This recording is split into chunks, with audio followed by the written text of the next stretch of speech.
जनसंवाद न्यूज, सत्य आणि विश्वासाची बातमी। उल्हासनगर कॅम्प क्रमांक 3 मधील पवई परिसरातील सरस्वती नगर येथे एक अत्यंत हृदयद्रावक घटना समोर आली। जगदीश इमारतीजवळील परिसरात राहणारा अवघा 4 वर्षीय चिमुकला श्रावण रूपनारायण इमारतीखाली खेळत होता।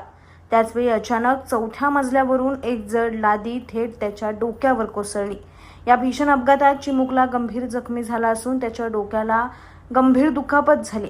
सध्या तो कोमामध्ये असून मुंबईतील वाडिया येथे जीवन मरणाची झुंज देत आहे।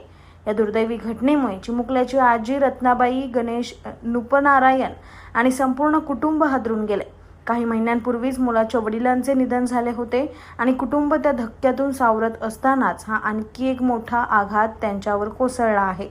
घटनेनंतर नातेवाईकांनी तातडीने मुलाला उल्हासनगर आणि कल्याणमधील रुग्णालयात नेले, मात्र प्रकृती अत्यंत गंभीर असल्याने डॉक्टरांनी त्याला मुंबईला रेफर केलं आहे।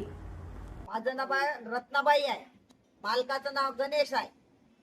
माझा नातू घरातून आला ते वजून फरशी पडली, चालला होता तो तिकडे तर त्याच्या डोक्यावर फरशी पडली, त्याच्यामुळे तो पडला। मग आम्ही इकडे पवई मध्ये घेऊन गेलो त्याला। पवईतून तिकडे डॉक्टर लोकांचे दवाखाने बंद होते, मग सेंटरला घेऊन गेलो। सेंटरला घेऊन गेलं तर त्याने 6-7 वाजे लोक आम्हाला ठेवलं।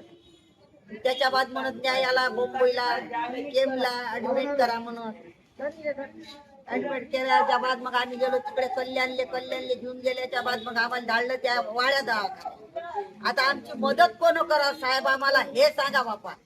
आम्हाला पैसा नाही पाहिजे, सिर्फ आमचा नातू पाहिजे, त्याची मदत करा बस। जनसंवाद न्यूज, सत्य आणि विश्वासाची बातमी। आजच सबस्क्राइब करून बेल आयकॉनला क्लिक करा आणि पहा ताज्या घडामोडींचा अचूक अंदाज आपल्या मोबाईलवर।